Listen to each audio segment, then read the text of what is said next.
नमस्कार दोस्तों, मैं यश और आशा करता हूं कि आपकी तैयारी बेहतर नहीं बेहतरीन हो चुकी होगी। हमारा जो एग्जाम डेट है एकदम नजदीक आ चुका है। आज 21 तारीख है, कल 22, परसों 23 को हमारा पेपर है। हमारे पास 2 दिन का समय बचा हुआ है, आज 21 का, कल 22 का। तो इन 2 दिन में हमें जो आज तक इतनी तैयारी की है, इतना पढ़ा है, जिसके लिए मेहनत किया है, ये 2 दिन उसका निचोड़ होने वाला है। मतलब कि लास्ट जो 2 दिन है, इसमें किस तरीके से हमें क्या करना चाहिए, कौन सी गलती नहीं करनी चाहिए, कुछ पॉइंट्स मैं आप लोगों के लिए तैयार किया हूं। और एक बहुत इंपॉर्टेंट चीज कि हमें सेक्शन वाइज एग्जाम में कितना कितना क्वेश्चन मिनिमम अटेम्प्ट करने हैं कि हमारा जो ओवरऑल मार्क्स निकल के आए वो बहुत ही बेस्ट आए, जिससे कि हम एक सेफ स्कोर की मतलब कैटेगरी में आ जाए। तो मेरे भाई पूरी बात करूंगा बहुत डिटेल में, बहुत अच्छे से, और ज़्यादा से ज़्यादा 5-6-7 मिनट की वीडियो होगी, बहुत ज़्यादा नहीं, क्योंकि ज़्यादा टाइम नहीं लूंगा। तो मेरे भाई बहुत बेस्ट है और मैं आज बहुत एक्साइटेड हूँ क्योंकि मतलब हमारा पेपर स्टार्ट हो गया और जिस दिन का हमें इंतजार था वो आ चुका है। तो भाई एक्साइटमेंट में नहीं बता सकता कि कितना ज़्यादा है, बट अच्छा लग रहा है बहुत ज़्यादा। तो मैं चाहता हूँ कि आप लोग भी खुश रहें और एक्साइटेड रहें और कॉन्फिडेंट रहें, क्योंकि यही कॉन्फिडेंट आपको एग्जाम में बहुत हेल्प करेगी मेरे भाई। और आपको बताने वाला हूँ जो पॉइंट्स, इसका आप थोड़ा सा मतलब ध्यान दीजिएगा। ये लास्ट जो 2 दिन है इसमें बहुत इंपॉर्टेंट है हमारे एग्जाम के लिए कि हमारा आउटपुट कैसा आता है। अगर आप इन 2 दिन में ये पॉइंट आप ध्यान रखेंगे जो मैं बताने वाला हूं, तो आपका जो रिजल्ट है, जो आउटपुट है, 100% रिजल्ट आएगा और अच्छा रहेगा। मेरे भाई स्टार्ट करते हैं, ज़्यादा वीडियो को लेट नहीं करेंगे, तुरंत स्टार्ट करते हैं। तो सबसे पहले मैं बात करूंगा भाई मतलब इन दिनों में क्या करना है। तो उससे पहले भाई जैसे हमें किस सेक्शन में कितना क्वेश्चन मिनिमम अटेम्प्ट करना है, ताकि हमारा जो ओवरऑल मार्क्स आता है, जो सेफ स्कोर तक पहुंच जाए, ताकि हमें कोई दिक्कत ना होने पाए। तो देखिए जो हमारा रीजनिंग सेक्शन है, सबसे पहले बात करूँगा, और मैं जो बात करूंगा नंबर्स ऑफ क्वेश्चन की, ये राइट अटेम्प्ट की बात करूंगा। मतलब आप जो निगेटिव मार्किंग वगैरह होता है उसके बाद आपको इतने मतलब हमारे राइट अटेम्प्ट आने चाहिए क्वेश्चन के। देखिए रीजनिंग में हमारा 55 लगभग क्वेश्चन आ जाता है। मैथ्स के कुछ क्वेश्चन ऐसे होते हैं जो रीजनिंग के पार्ट होते हैं, तो लगभग 55 में आ जाता है। तो उस 55 से आपको 45 से 50 ये इसके बीच में रहना है। तो अगर आप चाहे 45 ही रहिए, बट इससे नीचे नहीं, मतलब 45 से 44 नहीं होना है मेरे भाई। 45 से ऊपर 46 हो जाए, चाहे 45 ही रहे, बट ये मिनिमम हमारा जो बाउंड्री है 45 है रीजनिंग में।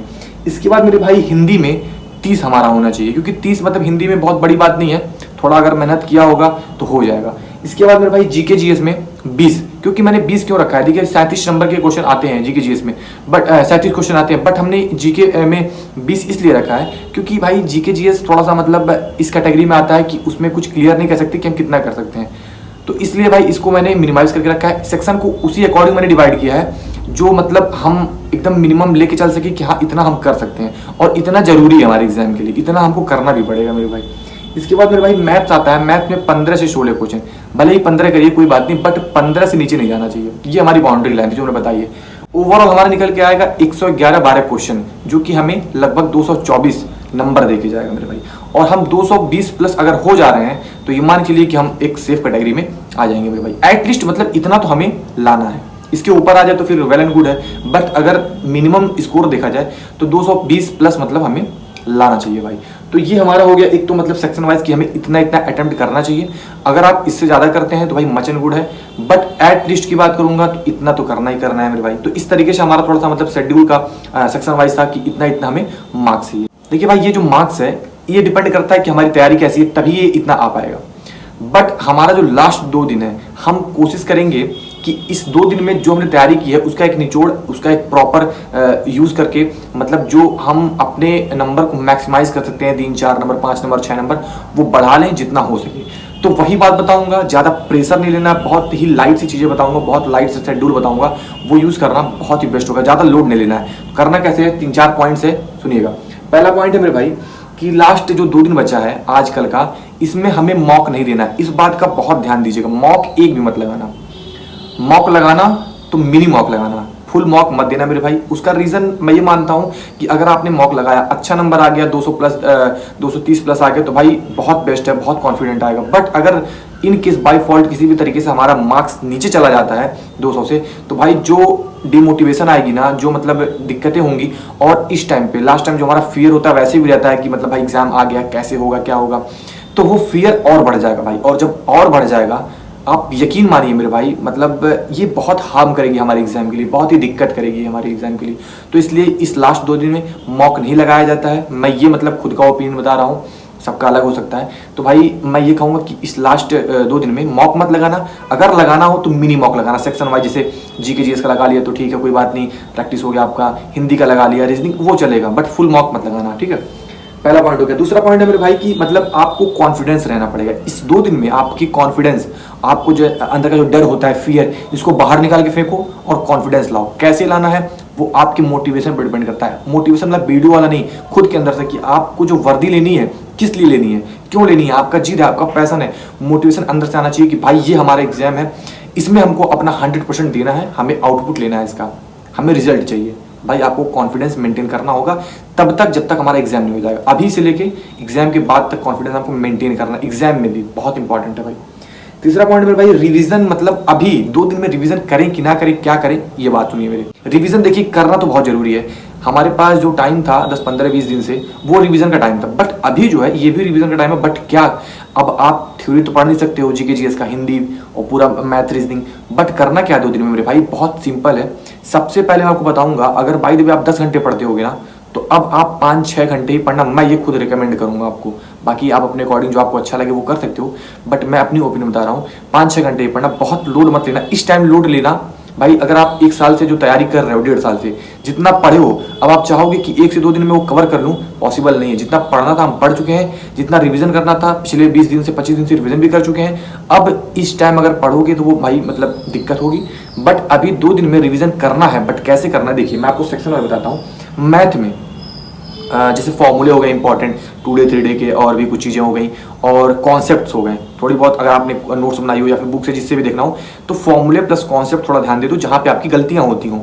इसके बाद मेरे भाई रीजनिंग में जैसे कुछ चैप्टर्स होते हैं थोड़ा सा मतलब प्रैक्टिस पे होते हैं, जैसे कैलेंडर हो गया, और थोड़ा सा क्यूब वाला हो गया, और सीटिंग अरेंजमेंट के क्वेश्चन हो गया, क्योंकि थोड़ा सा इसमें प्रैक्टिस ही होता है। तो कोशिश करो कि 10-10 क्वेश्चन मतलब इन चैप्टर से जो गिने चुने हैं उनसे लगा लो मेरे भाई, ये हो गया।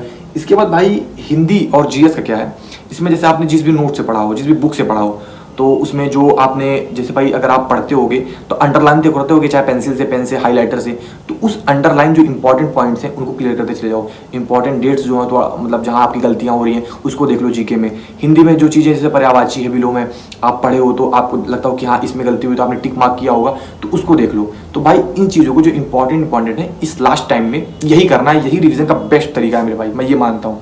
और लास्ट 2 दिन में आपको ये गलती नहीं करनी है कि पूरा लेके बैठ गए, बस पढ़े जा रहे हैं, आधा हुआ ही नहीं। इन लास्ट टाइम में हमें पूरा निचोड़ देखना होता है, मतलब हमने जितना पढ़ा है उसका एक हल्का ओवरव्यू लेना होता है कि हमने मतलब ये सारी चीज़ें पढ़ी हैं, उससे कॉन्फिडेंस बूस्ट होता है मेरे भाई। एक ये हो गया। लास्ट पॉइंट है मेरे भाई कि एग्जाम में बहुत इंपॉर्टेंट पॉइंट है, बहुत इंपॉर्टेंट, हद से ज़्यादा मेरे भाई। एग्जाम में कभी भी रीजनिंग मैथ से मत स्टार्ट करना पेपर भाई। हो सकता है बहुत से लोग ना करते हो, बट कुछ लोग करते हैं मेरे भाई, मैंने देखा है। मतलब लोगों ने मुझसे कहा कि भैया मैंने आया था तो मैं सबसे पहले रीजनिंग किया, मैथ किया। तो भाई ये गलती मत करना, रीजनिंग मैथ सबसे लास्ट में, कोई भी एग्जाम हो, यही वाला नहीं, इसके बाद भी आप एग्जाम दोगे। रीजनिंग मैथ लास्ट में टच करना, सबसे पहले हिंदी जीएस में से कोई भी टच करो, बट इन दोनों को सबसे पहले, जीके जीएस हिंदी, इन दोनों को करने के बाद में मैथ रीजनिंग में तो जो भी आपको अच्छा लगे पहले बाद में करो, बट इन दोनों को पहले, मतलब जीके जीएस हिंदी ये पहले हो गया, और मैथ और रीजनिंग इसके बाद लास्ट में हो गया। तो इस तरीके से हमारा मतलब अप्रोच होगा एग्जाम का, जो कि बहुत इंपॉर्टेंट है मेरे भाई। तो मेरे भाई यही सब बातें थी जो आपको इंपॉर्टेंट थी बतानी थी, और वीडियो थोड़ी लंबी हो गई भाई, सॉरी। मैं सोचा था 5-6 मिनट की वीडियो होगी, बट ये 9-10 मिनट की वीडियो हो गई है। तो कोई बात नहीं, ये इंपॉर्टेंट नॉलेज है, अगर आप ये रखोगे तो आपके लिए बेनिफिशियल होगा मेरे भाई। तो मैं जो फील किया कि ये गलतियां हम कर सकते हैं और ये हमें मतलब थोड़ा सा ध्यान देना चाहिए, तो वो बातें मैं आप लोग के लिए पूरी अच्छे से आपके सामने रख दी हैं। आपको जो अच्छी लगे इसमें से फॉलो कर लेना मेरे भाई। और भी कोई दिक्कत होती है तो टेलीग्राम का लिंक मैंने डिस्क्रिप्शन में डाल दिया है, उस पर आप सीधे चले जाओ और वहाँ से जुड़ जाओ। पीडीएफ वगैरह वहाँ बहुत सारी मैंने डाली भी हैं और आगे भी डालता रहूँगा, तो उससे आपको बेनिफिट मिलेगा। इसके बाद मेरे भाई कोई भी दिक्कत होती है तो आप कमेंट सेक्शन में कमेंट कर देना, आपकी प्रॉब्लम भी मैं कोशिश करूँगा कि जल्द से जल्द सॉल्व कर दूँ मेरे भाई। और भाई सबसे पहले तो बेस्ट ऑफ लक, जिनका एग्जाम 23 को सबसे फर्स्ट शिफ्ट में है, अच्छे से एग्जाम देना भाई, घबराना मत बिल्कुल भी, कॉन्फिडेंस रहना। कॉन्फिडेंस से आपका भाई मैं बता रहा हूँ नुकसान नहीं होगा, आपका नंबर 1-2 नंबर 3 नंबर बढ़ेगा। अगर आप कॉन्फिडेंट नहीं रहोगे आपका नंबर 2-3 नंबर घटना तय है भाई। तो मेरे भाई एकदम कॉन्फिडेंट होके जाना, अच्छे से एग्जाम देना, शांति से एकदम काम होके, कोई मतलब मन में फालतू बात मत सोचना, अच्छे से कॉन्फिडेंट रहना, एग्जाम अच्छा होगा। तो मेरे भाई मिलते हैं नेक्स्ट वीडियो में, तब तक के लिए bye bye and take care.